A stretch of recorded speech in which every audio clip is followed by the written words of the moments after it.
Untuk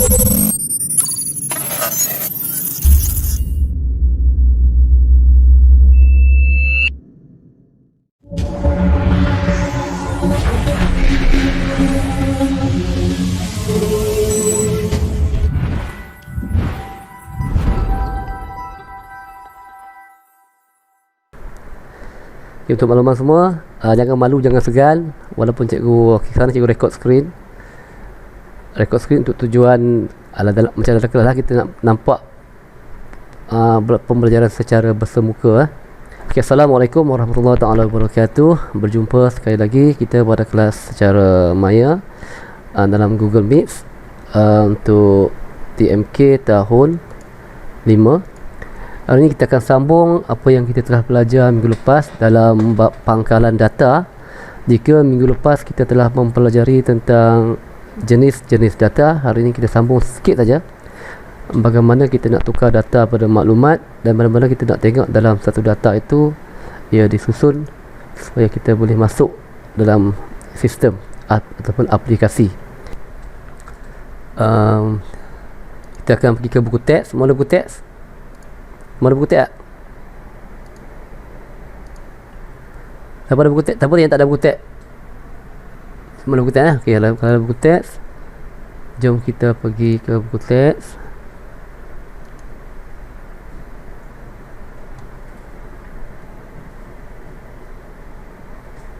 Okey. Nampak buku teks? Semua ada buku teks?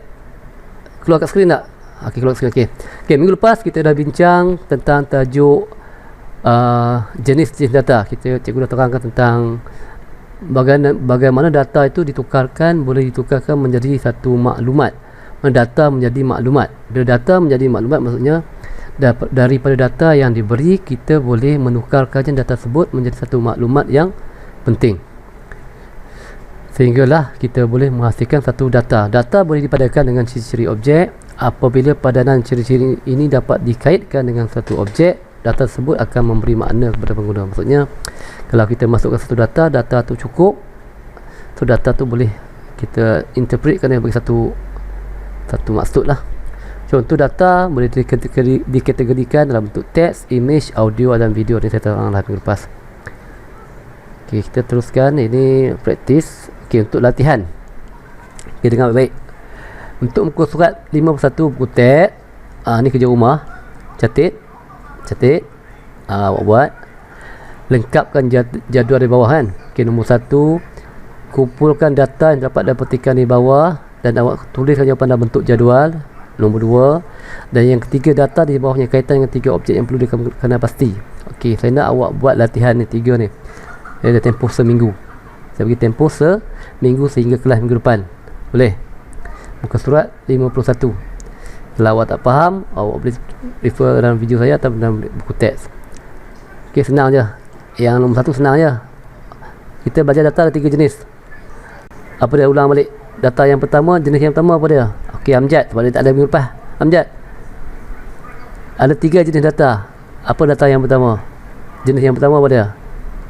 Siapa nak jawab tu buka mic. Amjad, buka mic. Ada mic Amjad? 3 jenis data. Okay, siapa nak bantu Amjad? Siapa nak bantu Amjad? Ada 3 jenis data. Data jenis apa? Siapa nak buka mic? Siapa? Teks. Okey, 1 teks. Siapa jawab tu? Aina. Okey, yang kedua? Tarikh. Okey, siapa jawab tu? Tahir tu siapa? Okey, 3 nombor. Okey, so habis. So 3 jenis: teks, nombor dan tarikh. Teks, nombor dan tarikh. Okey, hari ni kita pergi ke sistem pengkalan data. Okey, minggu lepas kita dah masuk sikit dah. Sistem pengkalan data ni ialah satu yang melibatkan dalam latihan yang cikgu beri dalam Google Form, ada ceritanya apa maksud pengkalan data. Pengkalan data ialah koleksi data yang dikeluarkan secara teratur bagi memudahkan carian dan dapatan semula maklumat. Okey, data kita nak cari maklumat. Pekalan data yang disimpan dalam komputer menggunakan aplikasi pekalan data yang dinamakan pekalan data berkomputer. Maksudnya aplikasi yang kita install dalam komputer, maksudnya adalah pekalan data berkomputer lah. Melalui sistem pekalan data berkomputer, carian dan dapatan semula maklumat menjadi lebih mudah. Tujuannya apabila kita ada satu software yang berkaitan tentang database yang memudahkan kita untuk mencari data. Minggu lepas cikgu dah terang sebagai contoh kedai kasut tu kan, kalau orang nak meniaga kedai kasut, kalau dia tak ada database, datang 1000 kotak kasut, macam mana dia nak klasifikasikan kasut tu jenis apa, saiz berapa kan, supaya senang untuk orang beli. Kalau kita gunakan cara tradisional, masuk dalam kedai, susun berkotak-kotak sampai 1000 kotak, saya nak cari kasut, kita kena buka satu kotak baru nak jumpa kasut yang kita cari. Itu susah. So perlu ada satu database. Okey, satu pekalan data. Okey, ini kita masuk baru. Mempunyai beberapa ciri utama seperti data disusun dalam jadual dari lajur dan baris. Okey. Minggu lepas cikgu dah tunjuk dah tentang Portabase dan juga Microsoft Excel. Okey, data disusun dalam bentuk lajur dan baris. Kalau awak biasa belajar tentang koordinat, belajar 5 dah belajar koordinat belum matematik?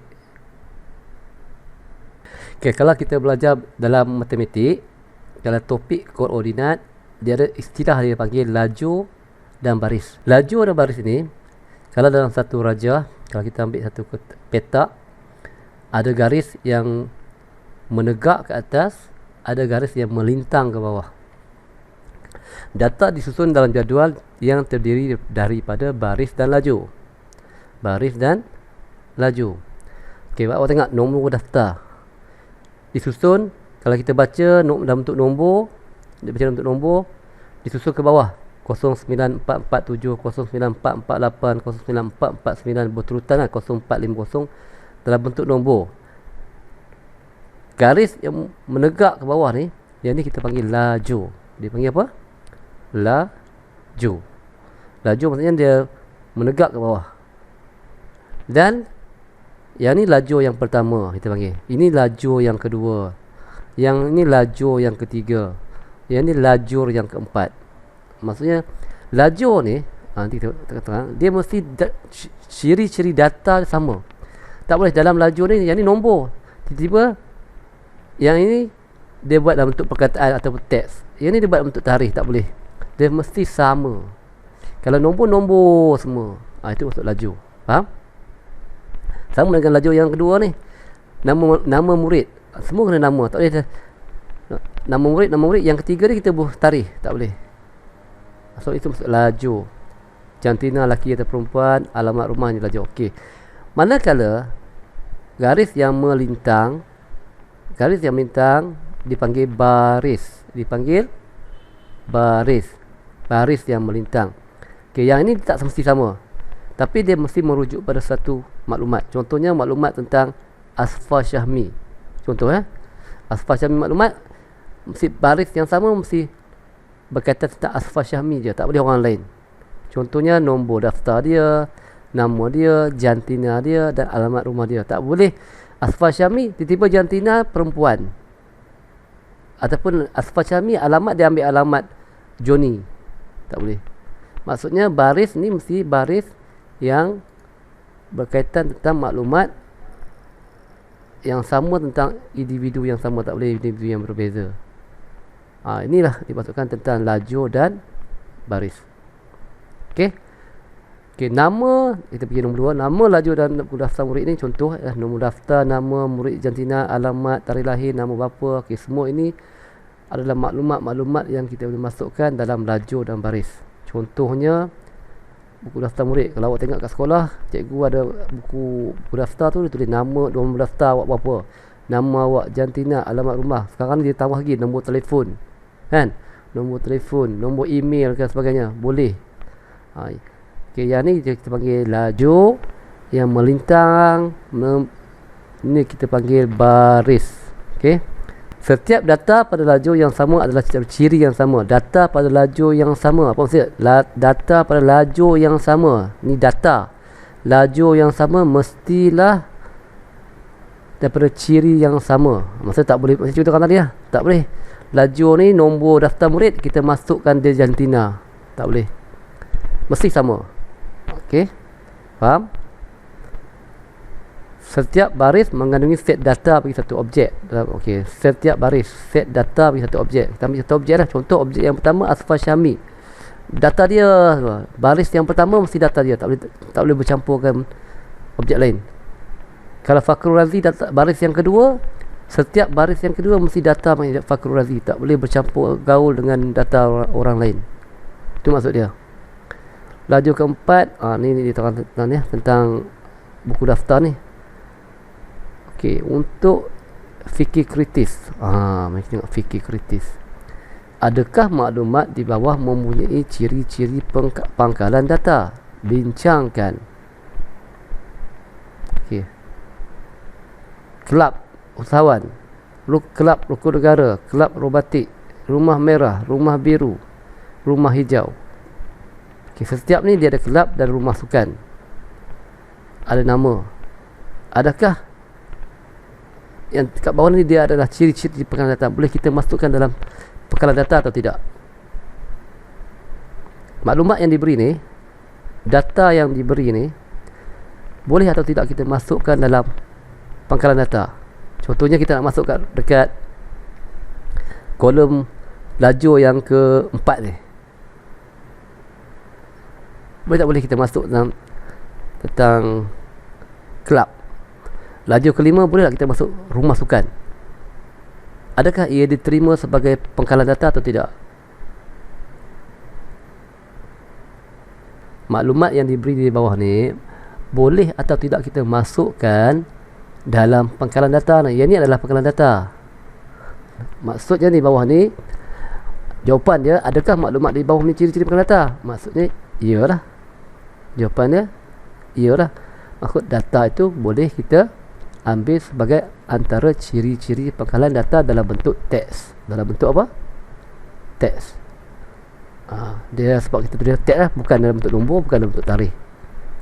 Tengok bawah, tarikh lahir. Sekarang kita masuk tarikh lahir, nama bapa. Ini pekerjaan bapa, jarak rumah dari sekolah, bilangan adik-beradik. Kita andaikan yang maklumat buku daftar tadi, sambungan dia ni, disambung dia. Sambung dia tambah lagi tarikh lahir. Okey, tarikh lahir dah masuk data dah, data berkaitan jenis data tarikh. Nama bapa, data jenis teks. Pekerjaan bapa, data jenis teks. Jarak rumah dari sekolah dalam kilometer, data jenis nombor. Bilangan adik-beradik, data jenis nombor. Aplikasi pangkalan data ialah aplikasi komputer yang dapat menyimpan dan mengurus koleksi data. Contoh aplikasi pangkalan data ialah Microsoft Access, Open Office Base, Portabase, MySQL. Okey, ini adalah contoh-contoh. Yang minggu lepas cikgu dah tunjuk satu dapat ni, iaitu Portabase.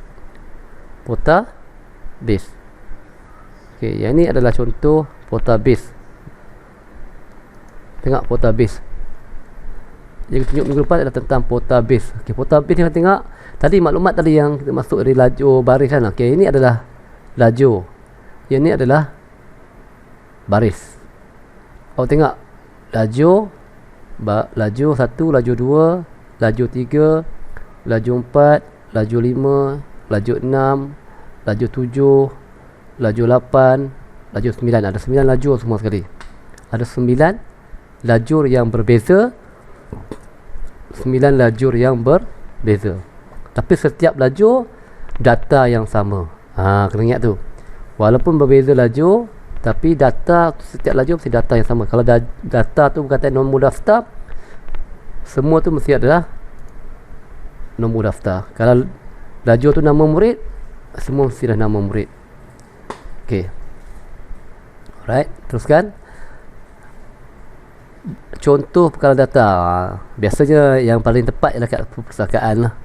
Siapa yang jadi pengawas perpustakaan ni? Siapa yang pengawas perpustakaan? Sepatutnya kat perpustakaan awak ada satu sistem untuk awak masukkan. Ini yang paling penting kat library ni, mesti ada satu pangkalan data untuk buku, supaya mudah awak nak cari buku yang awak nak pinjam ataupun awak nak dapatkan, cari maklumat. Okay, tengok apakah maklumat yang disimpan dalam komputer itu. Ni Johnny tanya. So apa yang pengawas cakap? Komputer ini menyimpan data nama peminjam, siapa yang pinjam buku, judul buku yang dipinjam, tarikh membuat pinjaman dan tarikh pemulangan buku. Sebab itu kalau di perpustakaan, siapa yang biasa pinjam buku, dia ada tarikh dia pinjam, tarikh dia pulang. Biasanya dia bagi tempoh seminggu atau 2 minggu. Kalau lewat kan, kita kena denda. Dulu zaman jaga kat perpustakaan sekolah tu, kalau lewat sehari kena denda 10 sen. Lagi lama kita lewat, lagi banyak denda. Semua rekod ada. Adakah itu satu pekalan data? Ya.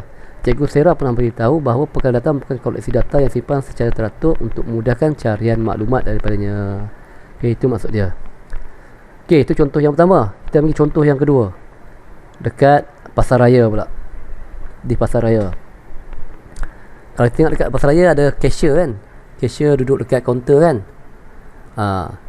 Dia kadang dia jana tanya kat orang yang cashier, adakah maklumat yang disimpan dalam komputer itu? Apakah komputer ini menyimpan rekod pembelian barangan seperti tarikh pembelian, nama barangan, harga barangan dan jumlah barangan.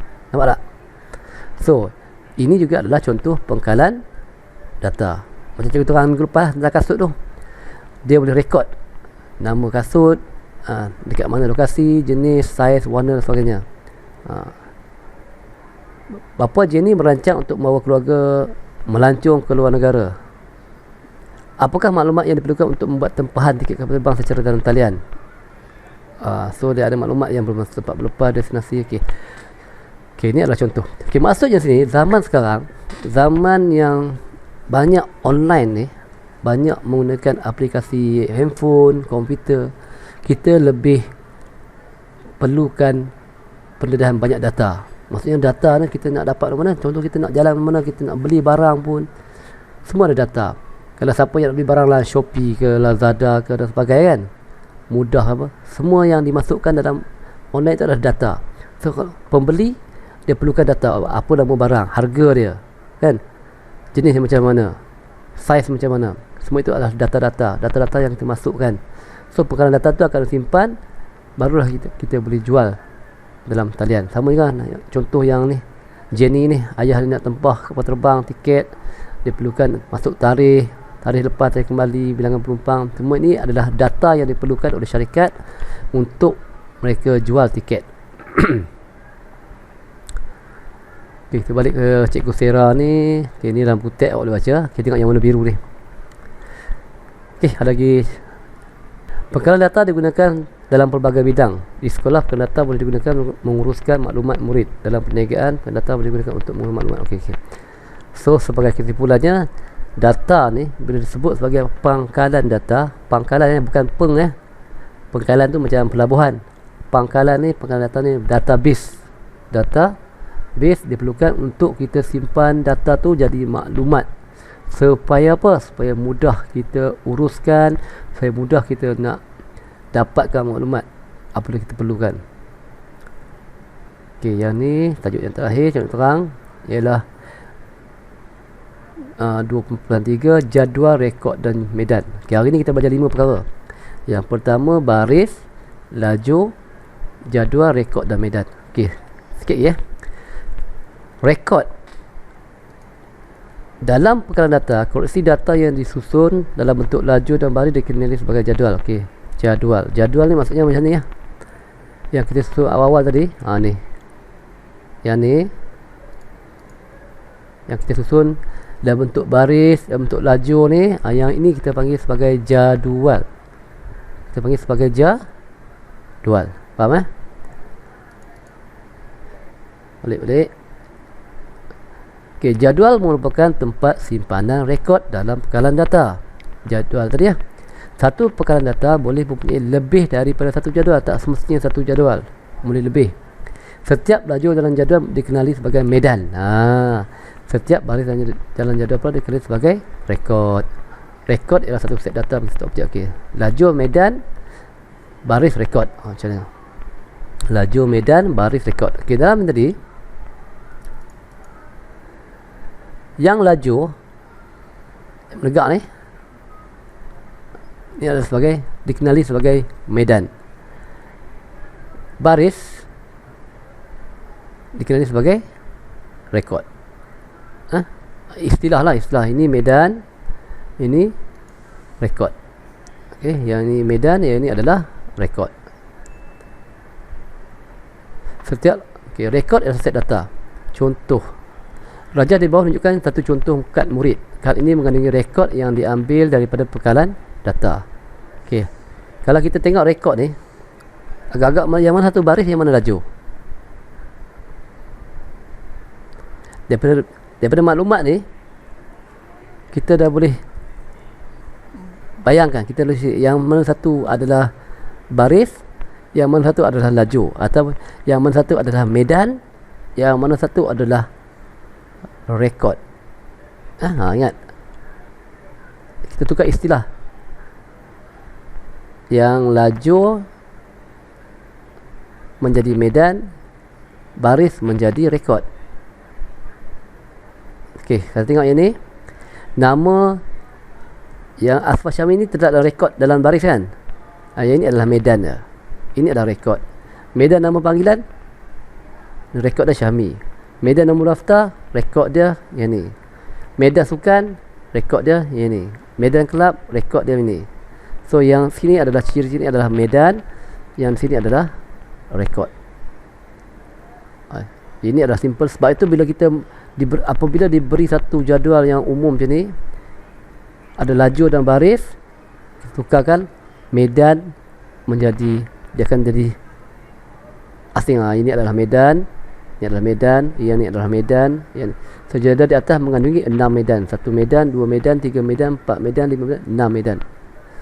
Tadi kita panggil laju kan, 1 laju, 2 laju, 3 laju, 4 laju, 5 laju, 6 laju. Kali ini menjadi 6 laju yang bertukar menjadi 6 medan. Medan ialah laju-laju dalam jadual. Ingat, medan. Itu istilah yang ketiga. Kemudian nama medan adalah tajuk bagi setiap laju. Kebiasaannya kita tak perlu ulang. Tak perlu ulang setiap medan ni. Ini medan daftar, medan daftar.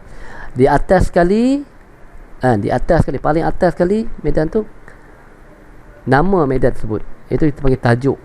Sebab tu yang kalau nombor ni, daftar, nombor daftar, nombor semua. Kalau nama, yang atas sekali yang warna purple ni adalah tajuk dia. Tajuk bagi medan, nama medan. Medan bagi rekod. Yang bawah ni adalah medan bagi rekod yang warna hijau. Medan bagi rekod. Tengok buku tab warna ni. Yang warna biru ni adalah medan. Yang warna purple ni adalah nama medan. Yang warna hijau ni adalah medan bagi rekod tersebut. So dan sekali yang warna merah ni adalah dalam bentuk baris. Baris kita tukar dah, namanya kita panggil rekod. So baris, satu baris lah. Rekod untuk yang pertama, untuk Asfar Syami ni, kesemua ni rekod dia. Sekarang ni ada 2 rekod saja. So dalam jadual ni ada 2 rekod saja. Alright. Bayangkanlah kalau ada beramai orang macam ni. So ini pemahaman kita pada hari ini. Apa yang cikgu nak terang hari ini, yang ini saja. Yang keseluruhan dipanggil jadual. Total semua dipanggil jadual. Dalam jadual ada medan, dalam jadual ada rekod. Ingat tu. Keseluruhan ini kita panggil sebagai jadual. Dan dalam jadual ini ada medan, dan dalam medan ini ada rekod. Ia bergantung kepada software database yang kita pakai.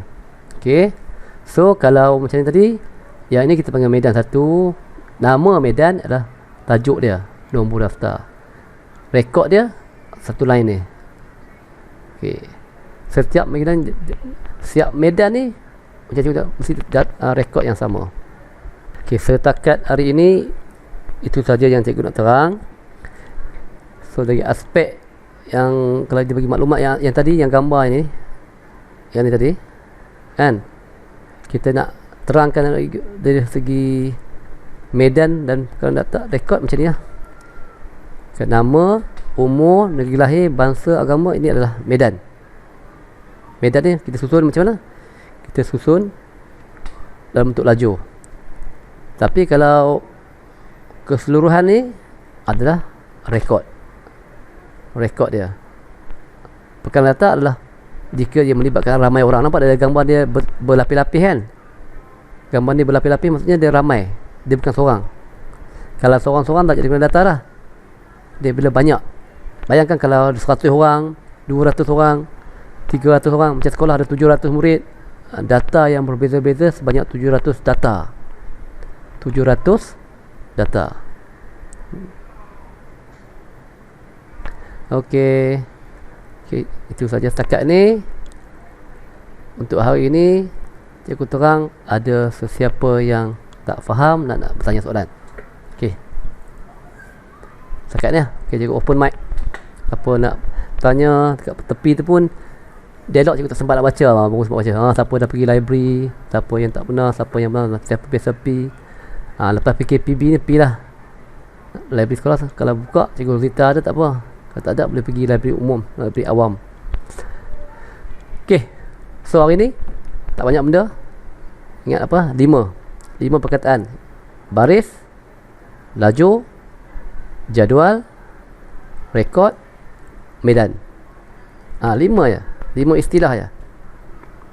Baris, laju, jadual, rekod, medan. 5 perkara. Faham ni? Okey. Minggu lepas kita faham 3 jenis data. Teks, tarikh, nombor. So hari ni kita sambung faham 5 istilah. Baris, laju, jadual, rekod, medan. Alright, faham tu, insya-Allah kita boleh pergi ke next step. Bagaimana kita nak buat jadual nanti. Okey, jika tak ada soalan, cikgu akan habiskan kelas. Ada soalan tak? Tak ada, Okey, jika tiada apa pun salah, cikgu jika ada sebarang kesilapan, salah kasar, terkasar bahasa, kita maaf. Cuma hari ini ingat balik sebelum tutup 5 perkara. Yang pertama tentang laju, yang kedua baris, yang ketiga jadual, yang keempat medan dan yang kelima rekod. 5 perkataan yang awak kena faham maksud dia dan macam mana ia digunakan dalam pengkalan data. Itu saja pada hari ini. Jika ada kesempatan diizinkan oleh Allah, insya-Allah kita berjumpa lagi minggu depan. Assalamualaikum warahmatullahi taala wabarakatuh. Bye bye.